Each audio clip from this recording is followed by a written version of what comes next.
Hello friends, मैं हूं सन्मय प्रकाश और आप देख रहे हैं यूट्यूब चैनल सरकारी जॉब न्यूज़। तो कई महत्वपूर्ण टॉपिक्स हैं, सब पर एक एक करके चर्चा करेंगे आज के इस करंट फॉर्स वीडियो में। तो शुरू करते हैं दोस्तों। और पहला महत्वपूर्ण क्वेश्चन, भारत ने ईरान से अपने नागरिकों को लाने के लिए जनवरी 2026 में कौन सा ऑपरेशन लॉन्च किया? आपको पता है कि ईरान में बहुत तनाव है, वहाँ पर प्रदर्शन चल रहे हैं और 2-2.5 हज़ार लोगों की मौत हो चुकी है, ऐसी खबरें आ रही है और अमेरिका का हमला कभी भी हो सकता है, ऐसा लग रहा है। इस बीच में भारत ने ऑपरेशन लॉन्च किया है, उसका नाम है ऑपरेशन स्वदेश। ठीक है, तो ईरान में जारी सरकार विरोधी जो प्रदर्शन है, हिंसक प्रदर्शन, उसके बीच में ये ऑपरेशन चलाया गया है। ईरान में लगभग 10,000 भारतीय रहते हैं और उनको वहां से लाया जा रहा है स्पेशल फ्लाइट्स के जरिए। ऑपरेशन स्वदेश, उसके तहत विशेष विमान उड़ाए जा रहे हैं और लगातार लोगों को लाया जा रहा है और इसी को कह रहे हैं हम ऑपरेशन स्वदेश। ठीक है, तो इससे पहले अभी 14 जनवरी को विदेश मंत्री एस जयशंकर ने ईरान के विदेश मंत्री सैयद अब्बास अराघाची, तो उनसे मुलाकात, मतलब फ़ोन पे बातचीत की थी, फ़ोन पे बात की थी। और फिर उसके बाद फिर जो एमईए है यानी विदेश मंत्रालय है, उसी ने ये एडवाइजरी जारी की भारत के जो नागरिक ईरान में रह रहे हैं कि जितनी जल्दी हो सके वहाँ से निकल जाएं। ठीक है, ईरान में लगभग 10,000 भारतीय रहते हैं, वो पढ़ रहे हैं, बहुत सारे स्टूडेंट हैं, करीब 2.5 से 3 हज़ार जो मेडिकल की पढ़ाई करने के लिए गए हुए हैं। इसके अलावा बहुत सारे काम भी करते हैं वहाँ पर लोग, ये बात है। और विदेश मंत्रालय ने खासतौर पर कहा है कि ईरान में यहाँ पर अभी न जाएँ। ठीक है, तो ये एक महत्वपूर्ण बात रही। अच्छा, जब ये ऑपरेशन, ये स्वदेश यानी ये रेस्क्यू ऑपरेशन है, वहाँ से लोगों को, अपने लोगों को बचाकर लाने की बात है। तो इससे पहले कौन कौन से ऑपरेशन चलाए हुए हैं सरकार ने, वो भी देख लेते हैं। तो देखिए, अभी तो ऑपरेशन स्वदेश चल रहा है जनवरी 2026 में। उससे पहले ऑपरेशन सिंधु चला था जो जून 2025 में था। ईरान और इजराइल के बीच में जो संघर्ष हुआ था, उस दौरान ईरान से अपने लोगों को वहाँ से लाया गया था। ठीक है, जून में भी। उससे पहले ऑपरेशन इंद्रावती है, जो कि हैती एक देश है, वहाँ से वहाँ पर क्रिमिनल गैंग की हिंसा हुई थी, तो भारतीय को निकाला गया था। ऑपरेशन अजय 2023 में हमास इजराइल युद्ध के दौरान इजराइल से और जो फिलिस्तीन का जो इलाका है, वहाँ से लोगों को निकालने का काम किया गया था। ऑपरेशन कावेरी, तो सूडान में जो गृह युद्ध हुआ, उस दौरान भारतीयों को वहाँ से लाने का काम किया गया था 2023 में। ऑपरेशन गंगा 2022 में यूक्रेन पर जो रूसी हमला हुआ था, उस दौरान यूक्रेन से भारतीयों को निकाला गया था। ऑपरेशन राहत, ये 2015 में यमन में संघर्ष हुआ था, वहां से भारतीयों को निकाला गया था। तो ये महत्वपूर्ण जो रेस्क्यू ऑपरेशन है भारत सरकार के, वो आपने जाना। इससे रिलेटेड प्रश्न अक्सर एग्जामिनेशन में आते हैं, इसलिए मैंने ये पूरा लिस्ट आपको बताया, तो ये याद रखिएगा आप। चलिए आगे बढ़ते हैं। अगला क्वेश्चन है, ईरान और अमेरिका के बीच बढ़ते तनाव और वहां पर जो अंदरूनी प्रदर्शन चल रहे हैं, उसके बीच में भारत ने किस पोर्ट से संचालन, मतलब किस पोर्ट का संचालन अस्थायी रूप से वो बंद कर दिया भारत ने, या कहें वो अलग हो गया है उस संचालन से? आंसर क्या होगा? चाबहार बंदरगाह, चाबहार पोर्ट। और ये न्यूज़ भी देख रहे हैं मेरे बगल में। ठीक है, इकोनॉमिक टाइम्स ने सबसे पहले ये खबर ब्रेक की थी, ये अनाउंसमेंट किया था। उसके बाद द हिंदू ने भी इसके बारे में चर्चा की। तो आपको पता होना चाहिए कि भारत ने चाबहार पोर्ट का जो एक टर्मिनल है, उसका नाम है शाहिद बेश्ती टर्मिनल, उसका निर्माण किया था और उसका भारत ही संचालन कर रहा था। तो अमेरिका ने जनवरी 2026 में भी ईरान पर बहुत कड़े आर्थिक प्रतिबंध यानी सैंक्शंस लागू कर दिए हैं। उसमें यह है कि अगर कोई देश ईरान से व्यापार करेगा तो फिर क्या होगा? फिर 25% का एक्स्ट्रा टैरिफ लग जाएगा। पहले से 50% का टैरिफ लगा हुआ है भारत पर, अमेरिका में जो सामान जाता है उस पर। अब 25% और की धमकी दे दी थी। तो इसी बीच में भारत ने अब इन प्रतिबंधों की वजह से चाबहार पोर्ट पर अपना काम जो है ना वो रोक दिया है, बंद कर दिया है। चाबहार पोर्ट जो है ना वो इस जगह पर, लोकेशन पर स्थित है। ठीक है, बहुत ही महत्वपूर्ण था भारत के लिए। चाबहार पोर्ट जो है ईरान में बहुत ही महत्वपूर्ण, भारत के लिए रणनीतिक समुद्री बंदरगाह था। भारत इसको डेवलप कर रहा था, डेवलप कर भी लिया था। क्यों? ताकि हम यहाँ से इधर सेंट्रल एशिया, इसके अलावा यूरोप और रशिया तक अपना सामान सीधे भेज सकें बिना पाकिस्तान के होकर। आमतौर पर अगर सेंट्रल एशिया जाना है तो हमें क्या करना होगा? यहाँ से पाकिस्तान होते हुए इस तरफ जाना पड़ेगा। लेकिन इस बंदरगाह की वजह से हमने अपना सामान भारतीय पोर्ट से यहाँ रखा और यहाँ से सीधे अफगानिस्तान हो, इधर हो या दूसरी तरफ हो, कहीं भी हमें भेजना बड़ा आसान हो गया था। ठीक है, व्यापारिक मार्ग भी है। तो अब देखिए कि यहाँ पर ना पहले भी प्रतिबंध लगा हुआ था, लेकिन अमेरिका ने छूट दी हुई थी, वेबर दी हुई थी 6 महीने की। अक्टूबर 2025 में ये छूट दी थी 6 मंथ के लिए और वो अप्रैल 2026 में खत्म हो रहा था। लेकिन उससे पहले ही एक और सैंक्शन की बात हो गई कि ईरान पर हम, अगर ईरान के साथ कोई व्यापार करेगा तो 25% सैंक्शन लगा देंगे, उस पर टैरिफ लगा देंगे। तो अब भारत ने इसको छोड़ दिया है, ये बात है। ठीक है, 25% धमकी की वजह से ट्रंप ने ये धमकी दी थी। तो मजबूरी में अब भारत को, मतलब चलाना मुश्किल हो रहा था, तो भारत ने उसको काम जो है रोक दिया है। वहाँ पर एक कंपनी भारत ने एस्टेब्लिश की हुई थी, IPGL यानी इंडिया पोर्ट ग्लोबल लिमिटेड।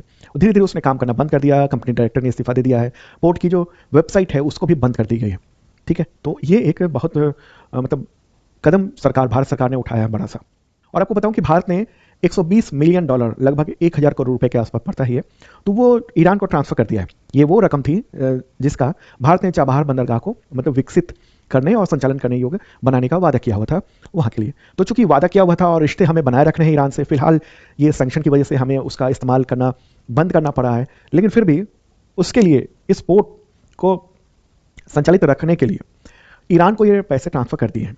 ठीक है, भारत ने अपनी रकम, क्योंकि भारत ने वादा किया हुआ था कि हम इस जगह पर जो पोर्ट है इसको डेवलप करेंगे और ये रकम हम अपनी देंगे, तो वो भारत ने अपना जो वादा किया हुआ था तो वो पूरा कर दिया है और तुरंत में ये ट्रांसफ़र किया गया फंड। क्यों? क्योंकि अगर प्रतिबंध लागू हो जाए अमेरिका का, उसके बाद फिर ट्रांसफ़र करना भी मुश्किल हो जाता। ठीक है, तो भारत सरकार ने अपनी रिस्पॉन्सिबिलिटी भी बता दी है, मतलब पूरा कर दिया है। सरकार ने क्या बयान दिया है इस पूरे मसले पर? विदेश मंत्रालय ने कहा है कि अभी अमेरिका के साथ बातचीत चल रही है और चीज़ों को संभालने की कोशिश की जा रही है, लेकिन अमेरिका के प्रतिबंधों के कारण फिलहाल काम तो रोक नहीं पड़ा है। ये है महत्वपूर्ण बात। अब क्या प्रभाव पड़ेगा भारत पर इस पर? देखिए, चाबहार के माध्यम से मैंने आपको पहले ही बताया कि अफगानिस्तान, मध्य एशिया, उधर यूरोप तक हम अपना सामान आराम से पहुंचा सकते थे। अब ये जो रणनीतिक हमारी जो महत्वाकांक्षा है वो प्रभावित हो रही है। और ऐसे में क्या हुआ है, यहाँ पाकिस्तान में इस जगह पर ग्वादर पोर्ट है, मात्र 150 किलोमीटर की दूरी पर है। इसको चीन ने डेवलप किया है। अब उसका महत्व बहुत बढ़ जाएगा क्योंकि वहाँ भी एक पोर्ट है। ठीक है, आर्थिक निवेश पर असर पड़ेगा। भारत ने पोर्ट पर लगभग $500 मिलियन का निवेश किया हुआ है और अमेरिका का एक फैसला उस पर प्रश्न चिन्ह लगा दिया है। हमारी कनेक्टिविटी जो है ना वो बाधित हुई है क्योंकि ईरान पर इतना प्रतिबंध है कि अब हम यहाँ से सामान भी नहीं ले जा सकते। तो बड़ी समस्या हो गई है भारत के लिए कि अपना सामान इधर अफगानिस्तान और सेंट्रल एशिया तक पहुँचाए कैसे। एक संकट बड़ा उत्पन्न हो गया है भारत के लिए। ठीक है, तो ये है महत्वपूर्ण बात जो कि भारत को ये करना पड़ा है। भारत ने ये कदम उठाया है। अभी कुछ महीने पहले ही प्रधानमंत्री नरेंद्र मोदी ने इंटरव्यू दिया था, उसमें अपने बारे में कहा था कि मैंने वहाँ पर जो है पोर्ट जो संचालित कर दिया है और ये बहुत बड़ा कदम है भारत का, ये बहुत बड़ी बात है। लेकिन अब उसी सरकार को ये कदम वापस लेने पड़े हैं। चलिए आगे बढ़ते हैं, अगला क्वेश्चन लेते हैं। महत्वपूर्ण प्रश्न यहाँ पर होगा कि किस देश की अदालत ने मार्शल लॉ लगाने की कोशिश को गलत बताकर वहाँ के पूर्व राष्ट्रपति यून सुक योल को 5 साल की कैद की सजा सुनाई है? आंसर होगा दक्षिण कोरिया। ठीक है, दक्षिण कोरिया के हैं और ये रहे साहब। हुआ यूं था, बात है कि दिसंबर 2024 में जब वो राष्ट्रपति थे तो उन्होंने मार्शल लॉ लागू करने की कोशिश की थी और उसी दौरान मार्शल लॉ लगते ही संसद में विपक्ष का बहुमत था, तो संसद में विपक्ष ने वोटिंग कराई और इनके मार्शल लॉ को निरस्त कर दिया था और फिर उसके बाद इनको हटना पड़ा था, फिर जेल भी गए थे कुछ वक्त के लिए। अब 5 साल की कैद की सजा भी सुना दी गई है। ठीक है, तो ये आरोप लगा कि इन्होंने मार्शल लॉ लगाकर कोशिश की, इन्होंने इसके अलावा इनके रक्षा मंत्री थे, तो इन सब ने देश को अस्थिर करने की कोशिश की और इसी वजह से दक्षिण कोरिया के पूर्व राष्ट्रपति को 5 साल की कैद की सजा सुनाई गई है। एक बार मैप में देख लीजिए दक्षिण कोरिया कहाँ पर है। ठीक है, प्यारा भारत रहा अपना, दक्षिण कोरिया इधर चाइना के पास में है।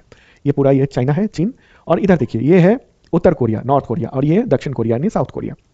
ठीक है, तो यही इसकी राजधानी क्या है? सियोल है। अभी राष्ट्रपति हैं ली जे म्योंग। ठीक है, यहाँ पर मुद्रा चलती है, करेंसी है दक्षिण कोरियाई वॉन्ग, भाषा यहाँ पर कोरियाई बोली जाती है और इसका पड़ोसी देश एक ही है, ये कौन है? उत्तर कोरिया।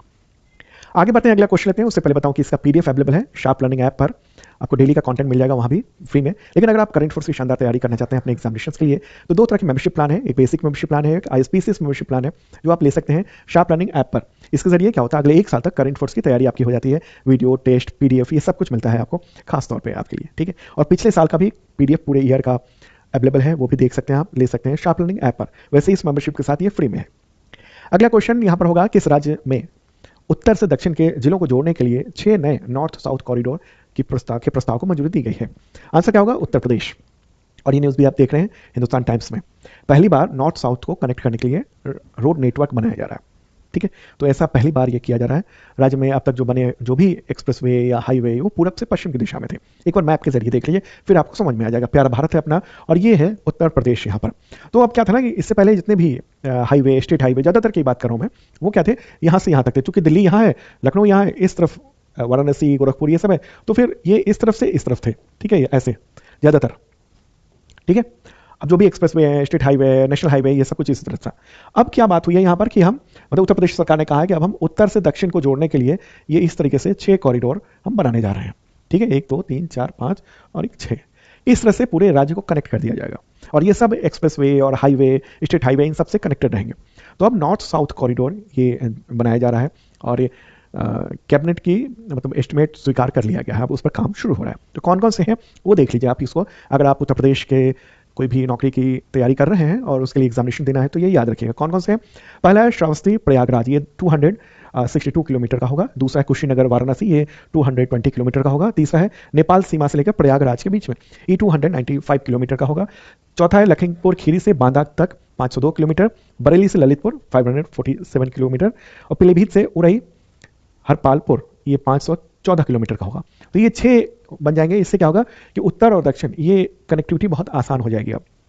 ठीक है, तो एक महत्वपूर्ण सरकार ने ये फैसला किया है। चलिए आगे बढ़ते हैं। अच्छा, उत्तर प्रदेश के मुख्यमंत्री कौन है? योगी आदित्यनाथ। अगला प्रश्न, राष्ट्रीय स्टार्टअप दिवस कब मनाया जाता है? 16 जनवरी को मनाया जाता है। ये 2016 से मनाया जा रहा है, ये 16 जनवरी को हर साल। ओके, तो ये है महत्वपूर्ण बात। करीब स्टार्टअप की संख्या 1,10,000 से पार कर चुकी है। ठीक है, तो ये महत्वपूर्ण बात रही। अगला क्वेश्चन, इंडियन बैंक्स एसोसिएशन यानी IBA बैंकिंग टेक्नोलॉजी अवार्ड्स में best fintech and DPI adoption award किस बैंक ने जीत लिया? Answer Karnataka bank, Karnataka. ठीक है, इसके अलावा कर्नाटका बैंक को सर्वश्रेष्ठ तकनीकी प्रतिभा श्रेणी में भी उपविजेता घोषित किया गया। तो इस बैंक के जो MD हैं और CEO हैं राघवेंद्र S भट्ट। ठीक है, तो ये है। इसका हेडक्वार्टर कहाँ पर है? कर्नाटका बैंक का इसका हेडक्वार्टर है मंगलुरु, कर्नाटक में है। अगला क्वेश्चन, नोबेल शांति पुरस्कार 2025 की विजेता का नाम बताएं जिन्होंने अपना अवार्ड अमेरिकी राष्ट्रपति ट्रंप को सौंप दिया। नाम क्या है? यही नाम पूछा जाएगा एग्जामिनेशन में। अब नाम आपको याद रखना है। ओके, तो आंसर क्या होगा? मारिया कोरिना मचाडो, ये नाम है, मारिया कोरिना मचाडो। तो अमेरिकी राष्ट्रपति डोनाल्ड ट्रंप से उन्होंने मुलाकात की 15 जनवरी को व्हाइट हाउस में, और वहीं पर वेनेजुएला की जो विपक्ष के लीडर हैं मचाडो, तो उन्होंने अपना जो नोबेल पुरस्कार है वो ट्रंप को सौंप दिया, कहा कि हम उनको दे रहे हैं। तो इसमें भी लिखा भी हुआ कि वो प्रेजेंट कर रही है, ये नोबेल मेडल है। नोबेल पुरस्कार बहुत बड़ा अवार्ड होता है। तो ये विपक्षी नेता है वहाँ की, वेनेजुएला की, और उन्होंने ये सम्मान दिया है। इनको नोबेल पुरस्कार दिया गया था लोकतांत्रिक आवाज़ों को उठाने के लिए वेनेजुएला में। वेनेजुएला के राष्ट्रपति जो निकोलस मादुरो हैं, उनको ट्रंप जो है उठवा लिए अपनी सेना के माध्यम से, और वो जेल में बंद हैं। लेकिन तो उसी देश की विपक्ष के नागरिक हैं, विपक्ष के लीडर हैं, और वो जो है अपना अवार्ड ट्रंप को दे रही हैं। तो ये है, कहा कि ये शांति के लिए बहुत काम कर रहे हैं ट्रंप, इसलिए हम ये दे रहे हैं। और वेनेजुएला के लोग इस पर कहा कि वेनेजुएला के लोग जो है इस बात पर खुशी जाहिर करेंगे कि मैंने ट्रंप को ये पुरस्कार दिया है। अब सवाल होगा कि इस पूरे मामले पर नोबेल पुरस्कार समिति का क्या कहना है? तो उसका कहना है कि नोबेल पुरस्कार जो ना एक बार दिए जाने के बाद रद्द नहीं किया जा सकता है, न ही इसको साझा किया जा सकता है कि इन्होंने उसको दे दिया, ना ही ट्रांसफर किया जा सकता है। ठीक है, तो ये महत्वपूर्ण बात रही। कब ये अनाउंस हुआ था और कब मिला था? तो अक्टूबर में अनाउंसमेंट हुआ था और नवंबर में मिल गया था ये अवार्ड इनको, माचेडो को।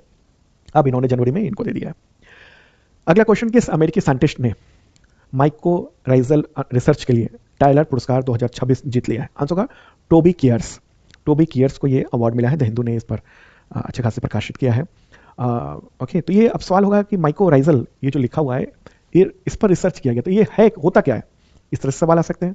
तो देखिए, जंगलों, घासों के मैदान और खेतों के नीचे विशाल भूमिगत जमीन के नीचे कवक तंत्र मौजूद है जो पृथ्वी की जलवायु को चुपचाप नियंत्रित करता है। ठीक है, जो ग्लोबल वार्मिंग है उसको भी कंट्रोल करता है। तो यही है माइकोराइजल। तो वो कई सारे पूरा नेटवर्क कहा जाता है। ये पौधों की जड़ों के आसपास पोषक तत्वों का आदान प्रदान करते हैं, देते हैं, और हर साल 13 अरब टन से अधिक कार्बन डाइऑक्साइड को अवशोषित करते हैं, और लंबे समय तक पौधों के सहायक के रूप में वहाँ पर रहते हैं। तो इसलिए ये टाइलर अवार्ड दिया गया है। टाइलर अवार्ड काफ़ी चर्चित अवार्ड रहा है। 1973 में इसको स्थापित किया गया था जॉन और एलिस टायर, उनके द्वारा। ये पर्यावरण को लेकर बेहतरीन काम करने वाले लोगों को दिया जाता है, और इसमें करीब $2.5 लाख नगद पुरस्कार भी मिलता है। अगला क्वेश्चन लेते हैं, केरल विधानसभा के द्वारा पारित मलयालम भाषा विधेयक 2025 के खिलाफ किस दक्षिण के राज्य ने विरोध जताकर इसे अल्पसंख्यकों के शिक्षा और सांस्कृतिक अधिकारों का हनन बताया है? आंसर क्या होगा? कर्नाटक। ठीक है, और ये न्यूज़ देख रहे हैं, कर्नाटक ने केरला गवर्नमेंट से कहा है कि वो मलयालम लैंग्वेज बिल को रिजेक्ट करते हैं। इस न्यूज़ में आप देख रहे हैं।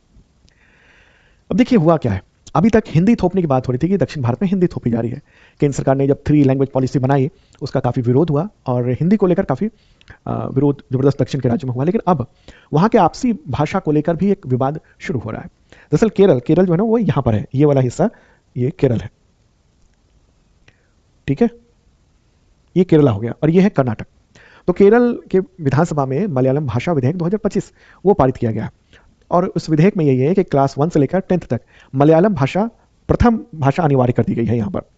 अब आप कहेंगे कि कर्नाटक को क्या प्रॉब्लम है? तो कर्नाटक का कहना है कि ये जो सीमा लग रही है, इसके तमाम जिलों में लोग कन्नड़ बोलते हैं, कन्नड़ भाषा बोलते हैं, और वो चाहते हैं कि कन्नड़ भाषा ही वो सीखे। तो इसलिए यहाँ के लोग जो हैं, ये एक तरह से कह रहा है कि यह जो कन्नड़ भाषी जो हैं, ये अल्पसंख्यक हैं, क्योंकि यहाँ मलयालम बोली जाती है। तो इन सब के साथ अन्याय हो रहा है, और इसी के लिए कर्नाटक के मुख्यमंत्री सिद्धारमैया ने कहा है कि ये पी विजन यानी केरल के जो मुख्यमंत्री हैं वो इस विधेयक को वापस ले लें। ठीक है, तो एक नया विवाद यहाँ पर देखने को ये मिल रहा है। चलिए आगे बढ़ते हैं, अगला क्वेश्चन लेते हैं। जर्मनी के चांसलर ने भारत यात्रा के दौरान भारतीय नागरिकों के लिए किस प्रकार की वीजा सुविधा की घोषणा की है? आंसर क्या होगा इसका? इसका आंसर यहां पर होगा एयरपोर्ट ट्रांजिट वीजा से छूट। चांसलर फ्रेडरिक मर्ज, वो आपको पता है कि जनवरी 2026 में अभी कुछ दिन पहले भारत की यात्रा पर थे और उन्होंने इसी दौरान ये घोषणा कर दी है। ठीक है, उन्होंने ये कहा, इससे ये घोषणा कर दी। तो क्या बदलाव आएगा इससे? तो जर्मनी की घोषणा से होगा कि अब एयरपोर्ट पर के लिए मतलब ट्रांजिट वीजा नहीं लेना होगा। जर्मनी के किसी इंटरनेशनल एयरपोर्ट से अगर होकर जा रहे हैं तो ट्रांजिट वीजा लेने की जरूरत नहीं होगी। ठीक है, यूरोप में ये देख रहे हैं, यहाँ पर है जर्मनी। अब होता यह है कि जब भी कनाडा, ब्रिटेन या अमेरिका की ओर जाना है, लंबी दूरी है, तो बीच में रुकना होता है। ठीक है, विमान रुकता है। लंबी फ्लाइट्स बहुत कम ही है जो एक बार में चल रही हो और उधर अमेरिका, कनाडा तक पहुंच जाए। तो उसके लिए इधर जर्मनी में अक्सर रोका जाता है वहां पर विमान कुछ देर के लिए। तो जब विमान रुकेगा तो फिर वो ट्रांजिट वीजा लेना होता है, उसका फीस देना होता है। अब मतलब ये हुआ कि वहां पर जाने पर अगर बस सूचना दे रहे हैं तो वहां पर फीस नहीं लगेगा, वीजा लेने की जरूरत नहीं पड़ेगी, ट्रांजिट एरिया में आप रह सकते हैं। ठीक है, जो ट्रांजिट जोन होता है वहां पर, और 24 घंटे के भीतर आप फ्लाइट ले सकते हैं, मतलब यहाँ आए फिर यहीं से फ्लाइट लेके चले गए। ओके, हालांकि उस वो जो खास एरिया है एयरपोर्ट पर, उससे बाहर निकलने की अनुमति नहीं होगी। ऐसा नहीं है कि आप बिना वीजा के आप जर्मनी में प्रवेश कर जाएं। ठीक है, पहले ये नियम था कि ट्रांजिट वीजा लेना पड़ता था, उसके लिए फीस देनी पड़ती थी, तो वो अब झंझट भारतीयों के लिए खत्म हो गया है। ठीक है, फ्रेडरिक मर्ज जो वहाँ के चांसलर हैं, उन्होंने ये ऐलान कर दिया है। तो दोस्तों, ये था इंपॉर्टेंट करंट अफेयर्स आप सबके एग्जामिनेशंस के लिए। और कल है संडे का वीकली करंट अफेयर्स जरूर देखिएगा, वो आएगा यूट्यूब चैनल सरकारी जॉब न्यूज़ पर और शार्प लर्निंग ऐप पर, और मेंबरशिप प्लान भी है अवेलेबल आप सबके लिए। Okay, bye.